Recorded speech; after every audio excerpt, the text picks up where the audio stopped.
Salam dostlar, əsasən də dini bacılar, qardaşlar. Bu proqnoz, bu danışıq, bu analiz əsasən də sizlər üçündür. Bir video qabağıma çıxdı deyə mən bu fikrə gəldim ki, sizlərə bu çoxdan düşündüyü, hiss etdiyim bir çox şeylər var idi və bu artıq deyim sizə Kemran var. Tanınmış hem aparıcı hem de bugün blogger. Onun bir iki tane danışıkları var burada. Gel ondan kulak asaq sonra ben de fikrimizi diyeyim. Her galebeden sonra nedir o ne demekti? Allah tektir. Adam her galebesini Allah'a esir ediyor. Ve siz Allah'a adamısınız orada. Allah birinci. Sizin kitabınızda birinci. 10 emrinden birincisi öldürmedi. Öldürme. Sen Allah yaradanın heç dırnağını düzəldə bilmirsən. Ki dırnaq düşəndə təzədən böyüyür, belə onu İran, sen bomba düzəldə bilərsən, raket düzəldib ata bilərsən Müslümanların başına. İrandan gelir söhbət. Ve indi təsəvvürünüzə gətirirsiniz ki, o Xomneynin oradaki ölümü bu gəncin anasını nə qədər sevindirir. Hə? Və belə gənclərin analarının İranda olan o evlat anasının, evlat dərd çəkən anaların nə qədər böyürəni sevinç var onun ölümünə. Ne kadar onun için bayılabilirler, onun için evlerde can şanlık ediyorlar, küçelerde oluyor. Değilsinler. Əsas söhbət İnsanların küçede asırsınız. bax. Burada kulaq asaq. Çok Allah'tan danışırsınız. Allah ceza. Allah'tan ceza istiyorsunuz. Kime İsrail'e? İsrail küçede bunlar asır, siz asırsınız. Öz milletinizi küçede gülleri. 30 binden artık adam gülle, böyle genç gülleriyle. 30 bin ailenin evinde facia yapar. Nesillerinde konular. Çox üzr istəyirəm. Bütün videonu burada qulaq asmışam və hamısının üzə şeyləsə yer qalmaz. Adam İranda gedən idamlardan danışaraq bu sözləri ifadə eləyir. Deyir ki, idam etmək olmaz. Yəni bunu İran edirsə düz eləmir. Hər kəs öz niyyətinə görə nələrsə izah edə bilər. Mən burada Kemran düz deyir və ya düz demir. O fikrində deyiləm. O bəzi sözlərə qatılıram ki, bir insan eğer cinayet törədirsə, keç onun üçün cinayet var da. Atın Avropa qanunlarında da bu var. Türmədə qoy öz elədiyi əmələ görə orada cəzasını çəksinlər. Yəni Allahın dediyinə görə sən bir hansı onlar da insandır da İranın başındakilər də. Sən idam hansı qanunlara görə çıxarda bilərsən, amma Allahın kitabı bunu əmr etmir də insanın ölümü. Kimsə nümayiş edib, aksiyalar edib, sənin İran başındakı hökuməti istəməyib deyə sən ona cəza verib, öldürüb, idam eləməli deyil. Yəni bunlar danışır, mən bunlara katılıram. Gedirəm mənim öz şəxsi fikirlərimə. Əziz gözəl dostlar, mən dinindən çox şey bilməsə də, mən az da olsa bir şeylər bilirəm. Mən dini namaz qılan, ibadət eləyən hər kəsin qabağında baş əyirib bu sözləri deyirəm. Hər kəsə qıldığınız namazlara, ibadətlərə qəbul eləsin. İndi nəyi izah etmək istəyirəm? Din üzərində dinin çox başında gedən bir çox sizin də bilmədiyiniz liderlər var dünyada.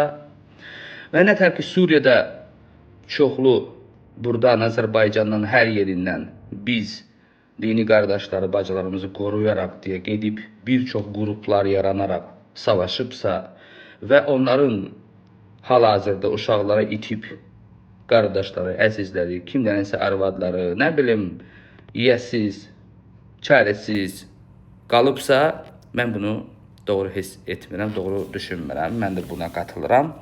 Çünki hər kəs öz yaşadığı doğrultu torpağını qorumaq məncə məcburiyyətindədir. Gedib Suriyada ölməməli idi. Yəni bu kimi şeylər bizim qabağımıza çox gəlibdi. İndi kimlərsə bunu bizim qardaşlarımız öldürüldü, biz getmişik deyə izah edə bilərsiniz. Əslində orada gedən proseslər danışıqlarda bir cür, əslində realda nə cür olduğunuzu bir çox adamlar gördü. Mən bu şeylərə bir maraqlar üzərində, bizneslər, nə bilim öz maraqlar üzərində gedən bir nə bilim bir şey kimi baxıram. Ona görə də hal-hazırda da yenə də mən görürəm ki, bir çoxları dinində yazan surələrindən izahları gətirər, kimlərəsə onun təbliğ edir ki, doğrudur, kimlərsə doğru olmadığını deyir. Mən oralara qatılmıram. Bu Allahdan gələn kəlmələrin doğru, qəşəng olan sözlər, qəşəng şeylər var orada. Ona görə də mən gedirəm o biri tərəfə. İbadət etmək istəyən Allahın yolunda olan insanlara, məsəl üçün hər hansı qruplaşmadan, kimlərinsə qrup hala gəlmədən, gəl bu cihad kimi şüarları etmədən, öz evində oturub, öz Allahına dua eləyib, öz işinlə məşğul olsa, buradan yaxşı nə var ki?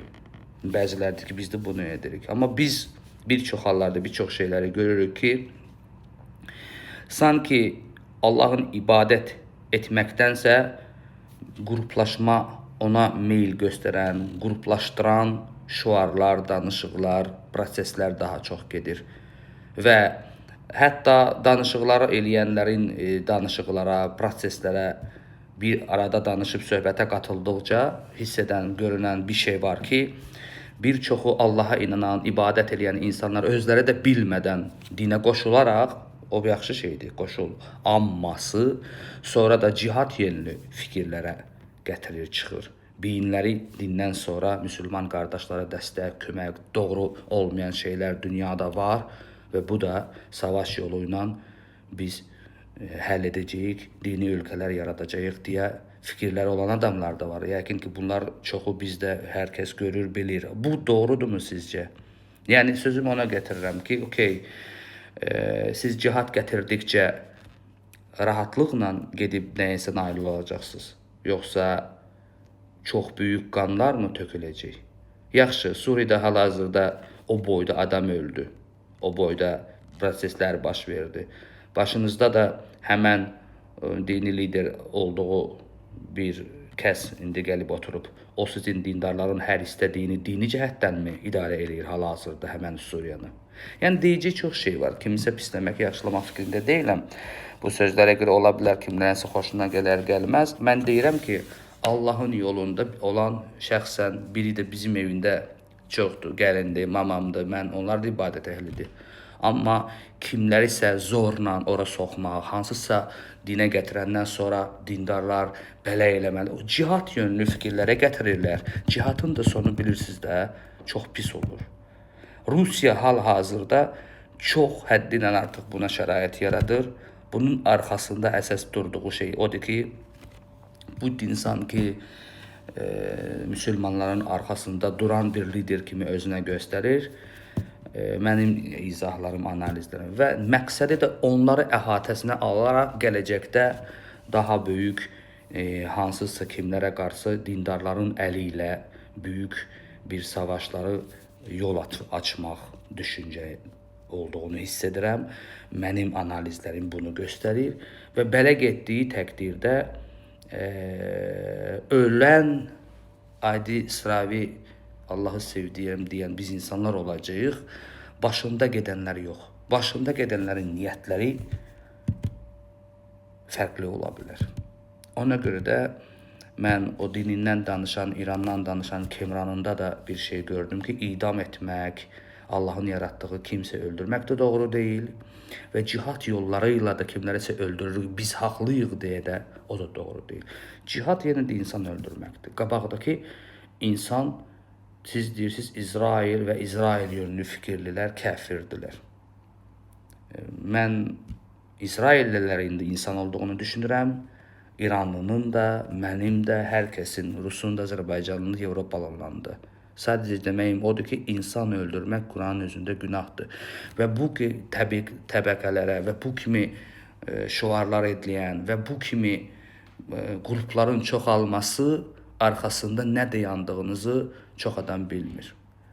Allahın yolu deyə çoxları qruplara qoşulması və başındakilərin əmir bir gün sizə verəndə cihada verəcək də, onda da insan öldürəcəksiniz və sizi də öldürəcəklər. Bu haqq yol olduğunu düşünürsünüzsə, məncə bu haqq yol deyil. Haqq yol Allahın yolunda ibadət et, Allahdan istə, Allaha yalvar. İndi kimlərsə məni bu sözlərə görə tənqid edir, kimlər o fikirdə olan, o yolda olan insanlar xoş olmayacaq, təbii ki, tənqid edəcək. Mən bir şey demirəm, yenə də deyirəm, dindarların başında, qabağında baş əyirəm. Amma cihad yönlü fikirlərə gətirən qruplara qoşulmamağınızı düşünürəm. Çünki elə olsa dünya iki tərəfə parçalanacaq. Masonlar istədiyinə nail olacaq, biz adi insanlar hamımız gedəcəyik.